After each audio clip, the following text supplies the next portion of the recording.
When war breaks out anywhere in Africa, who is supposed to respond? When military coups overthrow elected governments, who has the authority to suspend those governments? When millions of Africans are displaced by conflict, terrorism, or civil war, which institution is responsible for protecting peace across the continent? Many Africans or many people have heard about the United Nations Security Council, but very few know that Africa has its own version, the African Union Peace and Security Council. But is it truly capable of keeping the peace? Or has it become another institution with great ambition but limited power? Today, on the dust settles, we are taking an in-depth look at one of the African Union's most important institutions, the Peace and Security Council, how it was created, why it exists, how it works, what it has achieved, and the enormous challenges it continues to face. Stay with us, because at the end of this discussion, you will understand why the Peace and Security Council could determine whether Africa experiences greater stability or greater instability in the decades ahead. Welcome back to When the Dust Settles, where we examine Africa's institutions, politics, regional organizations, sports, and geopolitical issues shaping the continent. I am Karyokie Peeco Conway, and today we are exploring an institution that really makes headlines but plays an important role within the African Union, the Peace and Security Council, commonly known as the PSC. Without peace, there can be no economic integration. Without security, there can be no development. Every major African Union agenda, from the African Continental Free Trade Area to Agenda 2063, depends on peace and security, or peace and stability. That is why understanding the Peace and Security Council is essential to understanding the African Union itself. To understand the PSC, we first need to go back to the Organization of African Unity, or the OAU. When the Organization of African Unity was established in 1963, Africa has just emerged from colonial rule. Newly independent governments were determined to protect their independence or sovereignty. As a result, the Organization of African Unity adopted the principle known as non-interference, meaning that member states could not interfere in one another's internal affairs. While that principle protected African sovereignty, it also created major problems. Through the 1970s, 1980s, and 1990s, Africa experienced devastating civil war or conflicts. The Nigerian Civil War claimed over 1 million lives. Liberia, where I come from, and Sierra Leone, my next door neighbor, descended into brutal civil wars. Somalia's government collapsed. Perhaps most tragically, nearly 1 million people were killed during 1994 Rwanda genocide, while the international community and the Organization of African Unity failed to intervene effectively. Those events forced African leaders to ask a very difficult question. Could Africa continue to stand by while conflicts destroy entire nations? The answer was no. The birth of the Peace and Security Council. No, as African leaders transformed the Organization of African Unity, the OAU, into the African Union in 2002, they also created a completely new security architecture. So on July 9, 2002, they adopted the protocol relating to the establishment of the Peace and Security Council. The protocol entered into force in December 2003, and by May 2004, the Peace and Security Council officially began its work. Now, unlike the old Organization of African Unity, the PSC embraced a new philosophy. Instead of non-interference, the African Union adopted non-indifference. This means that African recognizes that when genocide, war crimes, crime against humanity, and unconstitutional changes in government occur, the continent has both the right and the responsibility to respond. That was a revolutionary change in Africa, in African diplomacy.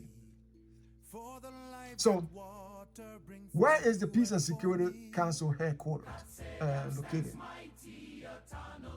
The Peace and Security Council of the African Union is headquartered inside the African Union headquarters in Addis Ababa, Ethiopia. Its secretariat operates within the African Union Commission and supports the Council's daily work by preparing reports, organizing meetings, coordinating diplomacy, and monitoring conflicts across the continent. Many people assume that the Council simply reacts to wars after the wars begin. The reality is, its responsibilities are much broader. Its first objective is to prevent conflict before violence erupts. So that includes monitoring early warning signs, sending mediators, encouraging dialogues, and supporting peaceful political solution. When conflict does occur, the Council can authorize peace support operations, recommend sanctions, suspend governments following military coup, support ceasefire, negotiation, and coordinate humanitarian responses. After conflict ends, the PSC helps oversee post-conflict reconstruction by supporting institution building, elections, reconciliation, and reintegration of former combatants into civilian life. The Council also coordinates Africa's response to terrorism, including threat posed by Boko Haram, Al-Shabaab, ISIS affiliates, and extremist groups operating across the Sahel. These are some of the things that the Peace and Security Council of the African Union does. Unlike the United Nations Security Council, the African Union Peace and Security Council has 15 elected member states. There are no permanent members and no veto power. 5 members serve three-year terms, while the other 10 serve 2-year terms. Membership rotates to ensure regional representation in North, West, Central, East, and Southern Africa.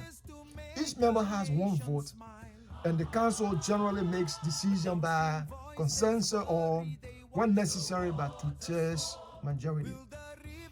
So the chair of the council rotates every month among member states. Now one of the things the African Union has done its level best to ensure that positions are geographically or regionally allocated. Now, one of the good things about the African Union, that most of the positions are geographically and regionally balanced. So the chairperson, the chair of the council rotates every month among member states. Supporting the council are several important institutions, including the Continental Early Warning System, the Panel of the Wise, African Standby Force, the Military Staff Committee, the African Union Peace Fund. Together, these institutions form what is known as the African Peace and Security Architecture, or the APSA. Now, the Peace and Security Council's greatest successes. Since beginning operation, the Peace and Security Council has achieved many notable successes. One of its most significant contributions has been peace operations in Somalia. In Somalia, the African Union has its peacekeeping force in Somalia. For years, the African Union force has helped Somalian government regain territory from Al-Shabaab and supported the rebuilding of national institutions. So the council also played an important role in Darfur by authorizing Africa's earliest large-scale peacekeeping mission. So the African Union, those of us who don't understand, we just think that the African Union is just there. But there are many things. That is why on this channel, we help you understand the African Union, its different structures, its different institutions, its specialized agencies, so that you know what the African Union does. Then in 2017, the Peace and Security Council supported ECOWAS efforts to ensure a peaceful transfer of power in Gambia, following Yahya Jammeh's refusal to accept election results. The council has consistently suspended countries following military coups, including Mali, Guinea, Burkina Faso, Niger, and the Gambia, reinforcing the African Union's commitment to constitutional governance. So these are some of the things that the Peace and Security Council of the African Union do, so that you understand that the Peace and Security Council of the African Union is not just sitting there doing a lot of things when it comes to the continent. These actions demonstrate that the PSC is more than a discussion forum.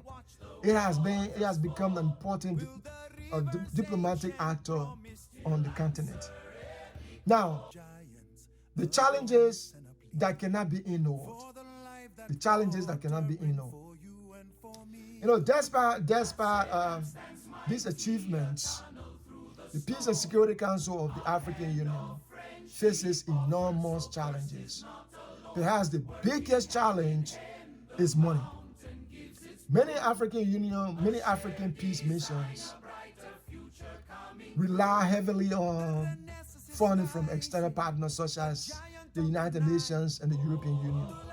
This dependency raises serious questions about African strategic autonomy that we talk about in many of our videos about Africa depending so much on external partners. Another challenge is slow decision making. With 50 members countries trying to reach consensus, urgent crises sometimes move faster than diplomacy. The council also struggles with enforcement. Although it can suspend governments and recommend sanctions, implementations ultimately depends on the political will of member states. The rise of terrorism presents another major obstacle. Groups are operating in Sahel, the Horn of Africa, the Lake Chad Basin, and Mozambique continue to test Africa's security capabilities. Political decisions among member states can also weaken collective action. National interests sometimes take precedence over continental priorities. Finally, the African standby force, a long envisaged as African Rapid Response Peacekeeping Force, has made progress, but has not yet reached the level of operational readiness many African leaders are originally hopeful. So, can the PSC truly keep the peace? This is perhaps the most important question. The Peace and Security Council possesses significant political authority. It can mediate disputes. It can authorize peace missions. It can suspend governments. It can recommend intervention under exceptional circumstances. But it cannot solve Africa's conflicts on its own. Peace ultimately depends on political leadership within member states, cooperation between governments, strong regional organizations, sustainable financing, and the willingness of African leaders to place continental interests above narrow political considerations. Why the PSC matters for Africa's future? As Africa moves toward deeper integration through Agenda 2063 and the African Continental Free Trade Area, peace and security will become even more important. Investors will not invest where conflict exists. Trade cannot flourish without stability. Infrastructure cannot be built where violence continues. Economic integration and peace are inseparable. That makes the Peace and Security Council one of the African Union's most important institutions. Folks, the African Union Peace and Security Council represents one of the boldest reforms in Africa's post-independence history. It reflects a continent that learned difficult lessons from Rwanda, Liberia, Sierra Leone, Somalia, and countless other conflicts. The shift from non-interference to non-indifference fundamentally changed Africa's approach to peace and security. Yes, the Council still faces enormous obstacles. The real question is no longer whether Africa needs Peace and Security Council. The question is whether African leaders, African governments, are prepared to give the political support, the financial resources, and institutional strength necessary to fulfill its mission. Because without peace, there can be no development. Without security, there can be no integration. Without stability, without security, there can be no integration. Without stability, Africa's vision for Agenda 2063 will remain just that. Folks, if you enjoyed this discussion, don't forget to like this video, subscribe to When the Dust Settles, and turn on notifications so you never miss our deep dive into Africa, into the African Union, regional economic communities, African politics, sports, and geopolitical issues that are shaping the continent. I also like to hear from you. Do you believe that the African Union Peace and Security Council has been effective in promoting peace across Africa? Or do you think that it needs stronger powers and greater resources to fulfill its mandate. Leave your thoughts in the comments below. And until next time, I'm Karyokie Peeco Conway. This is When the Dust Settles. Thank you for watching. Bye for now.